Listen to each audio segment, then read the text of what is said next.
আসসালামু আলাইকুম। আশা করছি আল্লাহর অশেষ রহমতে সবাই খুব ভালো আছেন। আলহামদুলিল্লাহ আমিও খুব ভালো আছি। এই যে সবজিটা দেখতে পাচ্ছেন এটাকে বলা হয় তারা। তো এটা কুচি করে আমি কেটে নিয়েছি। আর এখানে কাঁচা পেঁপে এটাও কুচি করে কেটে নিয়েছি। আজকে এগুলোই রান্না করব। সাথে হচ্ছে এই শিমের বিচিটা রান্না করব। এটা ছিল শুকনো শিমের বিচি, তাই এটা অনেকক্ষণ ভিজিয়ে রেখেছিলাম। তারপর খোসাগুলো ছাড়ানোর পর এটাকে আরেকটু আমি সেদ্ধ করে নিব, যেন রান্না করার সময় বেশি সমস্যা না হয়। তো এটা আমি সেদ্ধ করার জন্য এখানে চুলায় বসিয়ে দিয়েছি আর পরিমাণ মতো পানি দিয়ে নিলাম। তো এগুলো কিন্তু প্রায় সেদ্ধ হয়ে এসেছে। আর এখানে এই মাছগুলো রান্না করব। এগুলো কোন এলাকায় কী মাছ বলে আমি জানি না। আমাদের এলাকায় বা চট্টগ্রামে এটাকে গুল্লা মাছ বলা হয়। খুবই উদ্ভট একটা নাম যদিও, তারপরও কী করার, যে জায়গায় যেমন ডাকা হয়। তো এগুলো পরিষ্কার করে নিয়েছি। পরিষ্কার করে একটু লবণ হলুদ মেখে এটা ধুয়ে নিব। বেশ আগের ভিডিও বিদায় এখানে আমি অনেক কিছু আসলে ভুলে গিয়েছি, যে এই মাছগুলো বেশি আগের মাছ কিনা বা ফ্রেশ মাছ কিনা। তো এই তো আমি রান্না করার জন্য যোগাযন্ত্র করে নিচ্ছি। এখানে প্রতিদিন যে নিয়মে রান্না করি সেই নিয়মগুলোই ফলো করছিলাম। আর অবশ্যই একটু ভিডিওটা বড় করার জন্য, ডিউরেশন বাড়ানোর জন্য আমি একটু ডিটেলসে দেখাচ্ছি মোটামুটি। আর এখানে বেশ কিছু মশলা হচ্ছে আমার পেজ আয়াতসের মশলা। আর আয়াতস মানেই হচ্ছে খাঁটি পণ্যের সমাহার। এখানে খাঁটি মরিচ গুঁড়ো, হলুদ গুঁড়ো, তারপর হচ্ছে ধনে, জিরা, গরম মশলা গুঁড়ো, মাছের মশলা, মাংসের মশলা সব কিছুই কিন্তু পাওয়া যায়। তো এই তো আমি প্রথমে একটু মাছগুলোকে দিয়ে দিলাম, কারণ মাছগুলোর কাঁচা গন্ধটা যেন চলে যায়। এই জন্য এইসব মাছ আমার খুব বেশি ইচ্ছে করে এগুলো একেবারে ভেজে নিয়ে তারপর খেতে। কিন্তু এটা যেহেতু আমার শ্বশুর বাড়ি ছিল আর সেখানে এমন করেই রান্না করতে বলা হয়েছিল, তাই জন্য আমি এভাবেই রান্না করছিলাম আসলে। তো এরপর বিচিগুলো দিয়ে ফেলেছি। আর এই মাছগুলো এমনিতেই কিন্তু রান্না করলে তেমন একটা স্বাদ হয় না, যতখানি ভালো লাগে কিছুটা ভেজে তারপর খেলে। এভাবে তরকারির মধ্যে দিয়ে রান্না করলে এগুলো কখনোই মজা হয় না। তারপরেও এরকম অনেক কিছুই খেতে হয় আমাদেরকে, যেটা আমাদের একটু কম পছন্দ, তারপর আমাদেরকে খেয়ে নিতে হয়। আর সেটাই করছিলাম। আর এই ভিডিওটা প্রায় ৬-৭ মাস আগের কিছু ক্লিপের সংযোজন বিদায়। এখানে আরও সেই মুহূর্তে এগুলোর মধ্য দিয়েই যাচ্ছিলাম, যে অপছন্দের খাবার খাওয়া বা পছন্দ না এমন কিছু রান্না, এগুলোই মোটামুটি চলছিল, যেটা ৫-৬ বছর ধরে আসলে হয়ে আসছে। তো এরই মধ্যে আমি ভাতের চালটাও আসলে ধুয়ে নিয়েছি। আর এই পেঁপে ভাজিটা আমার কিন্তু মোটামুটি পছন্দ। এটা কিন্তু খেতে খুবই ভালো লাগে। এখানে আমি সবসময় এই ধরনের ভাজিতে একটা ডিম ভেঙে দেই, যেন সেটা খেতে অনেক ভালো হয় স্বাদটা।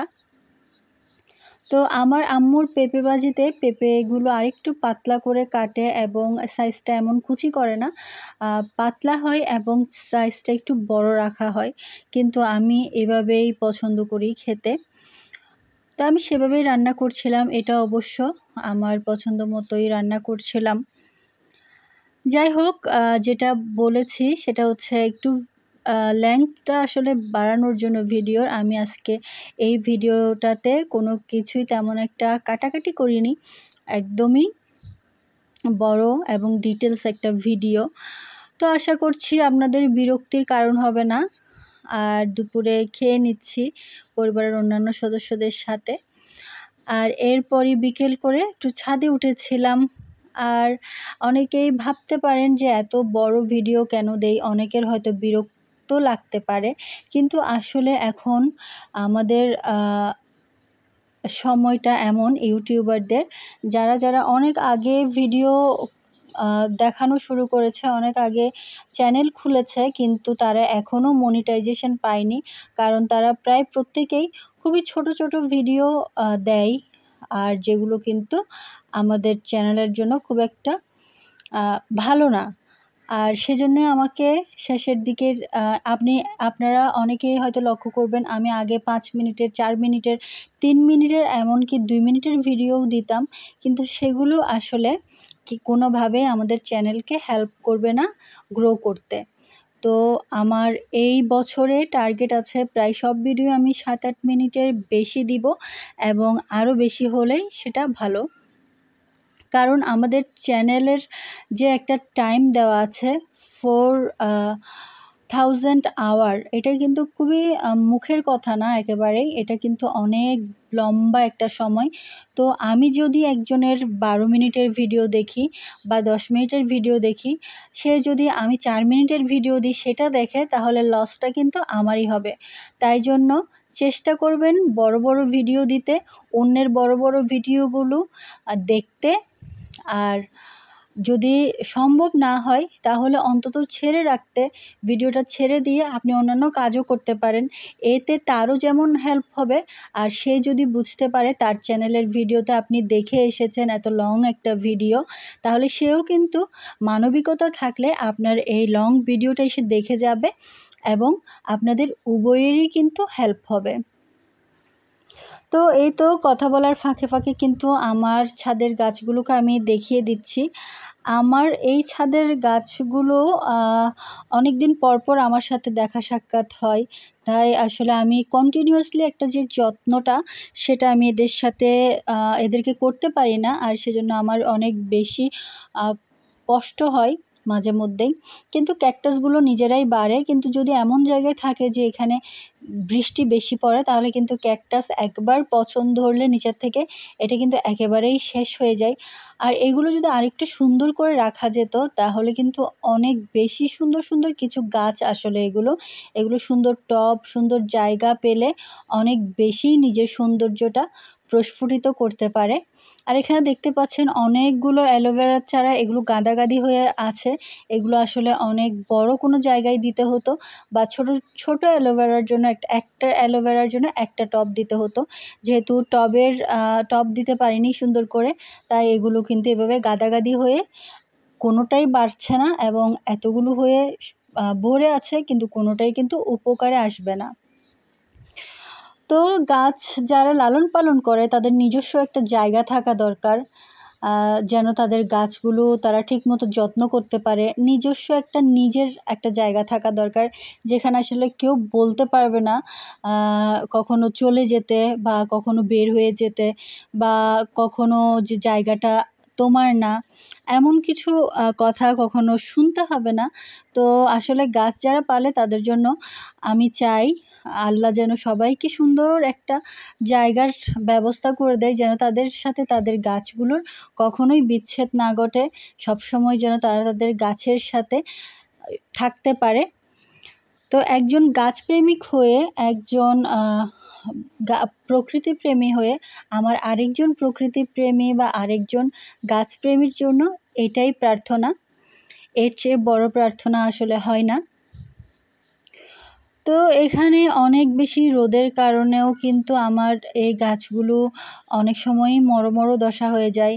এমন হয়ে যায় অনেক সময় সপ্তাহখানেক এরা পানি পায় না, যেহেতু রোদ থাকে। আর আমারও সম্ভব হয় না সবসময় তাদের সাথে থাকার।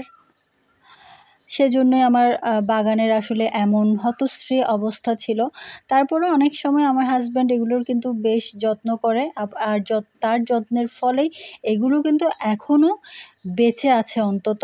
আর না হলে এগুলো কিন্তু অনেক আগেই একেবারে শুকিয়ে মরে যেত।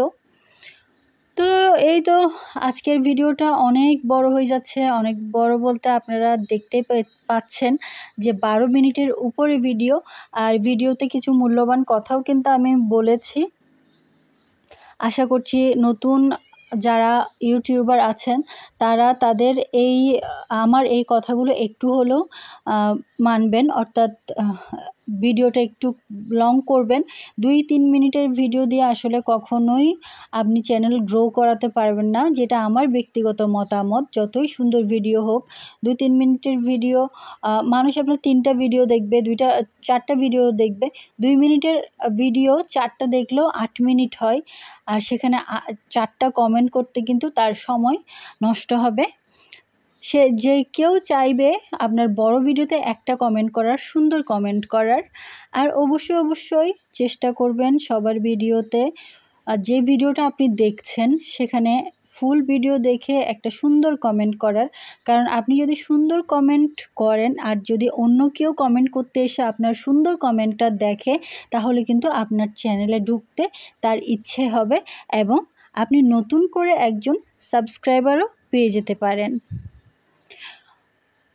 তো আর তেমন কিছু আসলে ইউটিউব নিয়ে আমার জ্ঞান খুব সীমাবদ্ধ, তাই তেমন কিছু নেই বলার। আমি এখনও শিখছি। আমার চেয়ে অনেক বেশি জ্ঞানী, অনেক বেশি জানেন ইউটিউব সম্পর্কে এমন এখানে হাজার মানুষ রয়েছেন, লক্ষ মানুষ রয়েছেন। আমি একজন ছোট্ট ইউটিউবার এবং চেষ্টা করছি আমার ইউটিউবকে কাজে লাগিয়ে আমি যেন আর্নিংস করতে পারি। জানি না কখনো সেটা সম্ভব হবে কিনা, যদি আল্লাহ চায় ইনশাআল্লাহ কখনো সম্ভব হবে। তো আমার এই যাত্রায় আপনাদের সহায়তা অনেক বেশি কাম্য। ইনশাআল্লাহ আপনাদের ভিডিওগুলোতেও আমি গিয়ে লাইক করব, কমেন্ট করব এবং সুন্দর ভিডিওগুলো দেখে একটা উপযুক্ত মতামত দিয়ে আসব।